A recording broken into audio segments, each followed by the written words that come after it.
में सुंदर, लेकिन उसके पीछे छुपे थे ऐसे राजा जो किसी को भी कांपने पर मजबूर कर दें। उस गांव का नाम था ढोलपुर, जहां के लोग कहते थे कि आधी रात को अगर तुम्हें ढोलक की आवाज सुनाई दे तो समझ लेना कि थुंग थुंग आ गया है। थुंग थुंग कोई आम इंसान नहीं था। उसके चेहरे पर अजीब सी मुस्कान, आंखें बड़ी बड़ी जिन्हें देखकर कोई भी डर जाए, और हाथ में एक पुरानी ढोलक। रात के ठीक 2 बजे वो गांव की गलियों में घूमता और अपनी ढोलक बजाता। आवाज सीधी कानों से दिल तक उतर जाती, धीमी, डरावनी और लगातार। गांव के लोग ढोलक की आवाज सुनकर कांपने लगते, क्योंकि जिस घर के सामने वो रुककर ढोलक बजाता, उस घर के लोग अगले दिन कोई बीमार पड़ जाते या किसी की मौत हो जाती। फिर एक रात गांव का एक लड़का रघु सो रहा था, तभी ढोलक बजने लगी। ढोलक की आवाज से उसकी नींद टूट गई। वो गुस्से से हिम्मत जुटाकर उसके पास गया। रघु ने कहा, कौन हो तुम और क्यों ढोलक बजा रहे हो? वैसे ही ढोलक बजनी बंद हो गई। थुंग थुंग धीरे धीरे मुड़ा। रघु ने देखा उसके चेहरे से सैकड़ों चीखों की आवाज निकल रही थी, लेकिन तभी फिर से ढोलक अपने आप बजने लगी। और उसके बाद से रघु को किसी ने गांव में कभी नहीं देखा। गांव में और भी डर फैल गया।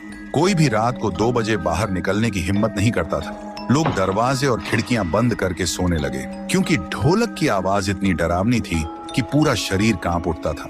उसी गांव में एक लड़की थी, गौरी। उसका भाई रघु ही था।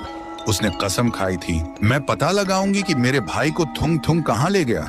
सुबह गौरी गांव के एक बुजुर्ग के पास गई और उसने पूछा, दादा, थुंग थुंग कौन है?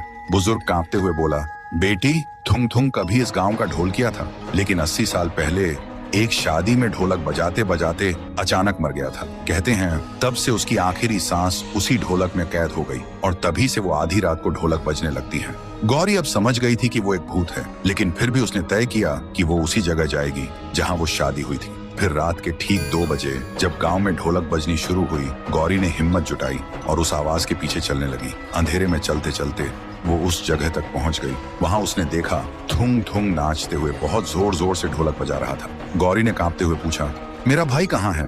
थुंग थुंग अचानक रुका। उसकी आंखें जलने लगी और ढोलक अपने आप बजने लगी। तभी ढोलक के अंदर से एक चीख सुनाई दी।